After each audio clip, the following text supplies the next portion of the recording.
I'm Lynn Neary, and you're listening to Tell Me More from NPR News. Michelle Martin is away. Coming up, our panel of moms talk about the work-life motherhood balance and the art of time management. But first, we look at a new book.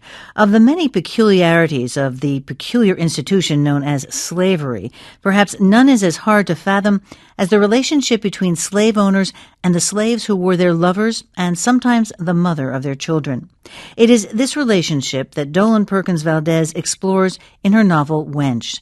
Set mostly on a resort in Ohio where Southern slave owners sometimes vacationed with the slaves who were their mistresses, the story focuses on 4 of these women: Lizzie, Renee, Sweet, and Mawu, a newcomer tempted by the scent of freedom in the North who begins to talk about escape.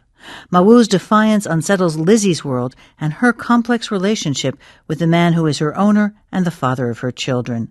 Dolen Perkins Valdez joins us now to talk about her book. Welcome to the program. Thank you for having me. I want to ask you first to set the scene, because this is a really interesting place that I never understood could have existed. It's a resort in the North, but Southern slave owners would vacation there with their mistresses, and it was a real place, right? Right. Tell me more about it.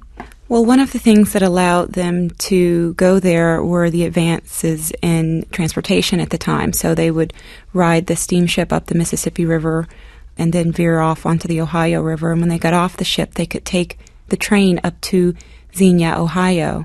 And that was a new railroad. It was the Little Miami Railroad. I think when Elias Drake opened the resort, he did not expect that it would become popular among slaveholders and these women. But that was sort of an unintended effect just based on the fact that they were able to get there.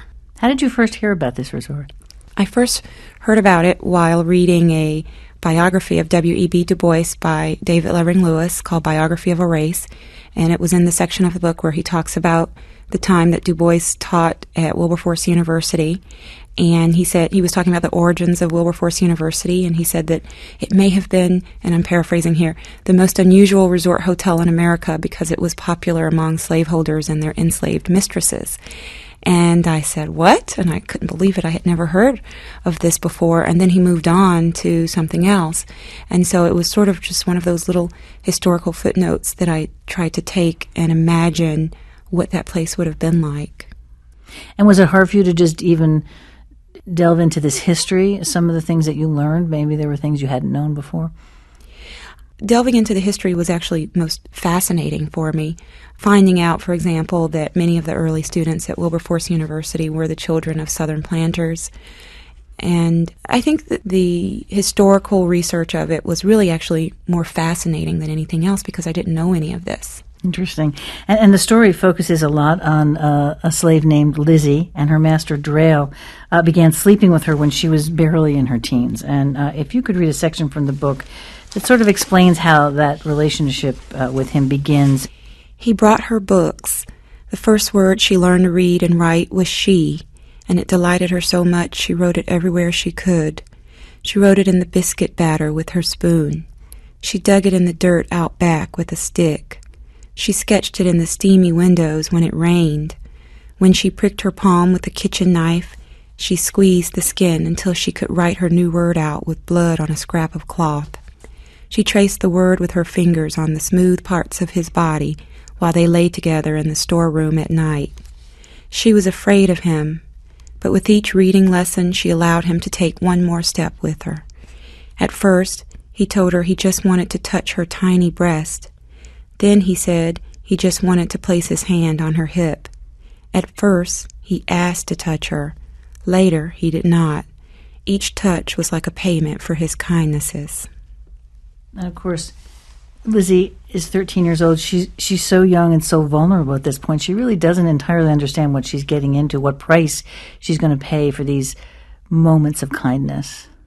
Right, and I tried to, in that scene in particular, describe how it was a bit of a seduction of her. And later, as we view Lizzie when she's a little bit older, or a lot older, we can understand a little bit better why she feels so confused about her feelings about him. He's like her father, he's like a lover, he's so many things to her, and it's a very complicated relationship. And I thought it necessary to go back to that original moment in which he seduces her to explain why she feels so confused about the predicament she's in. Let me ask you about Mawu, the character of Mawu. This is a woman who is a slave who, unlike the other slaves who have been visiting this resort for a number of years, she realizes that they are in free territory. She understands what that means, and to her it means they should be trying to escape. Right. She can't understand why they aren't trying to escape, and she goads them on from the very beginning of the book to try to escape. She doesn't understand why Lizzie feels this emotional attachment to her master. There's a line earlier in the book where Lizzie says, "I like spending time with my man," and Mawu says to her, "He's not your man, you know." And what does she represent to these other women? How does she shake up their world? I mean, she shakes up their world in so many ways. She practices a form of hoodoo and rejects what she believes to be the passivity of Christianity. She despises her master and fights him. She represents to them all of the things that they maybe have considered becoming in the past but have never had the courage to be or to do. And so I do think that she changes things for them in a really profound way. I think one thing that this book makes you understand is, as you said, what the slaves were really up against. It's not only the power of the individual slave owner, but the entire structure that's sort of set up to support that power. And it makes you realize how hard it was to escape from that, to get away from that. Right. Not only is it hard, we talk about the system of slavery, not only is it hard for the women to escape, it's hard for Fran to escape it, his white wife. It's hard for Drayle to escape it. When we see him at the resort in front of the other Southern planters, he is different than he is with Lizzie when they're alone. And so it's a system that everybody finds themselves enmeshed in some way. And that's the thing I think that makes telling any story of slavery, I think, so compelling, because you find out just how much the immorality of the institution affected everyone who had anything to do with it. Dolen Perkins Valdez is the author of the new book, Wench. Thanks so much for being with us. Thank you for having me.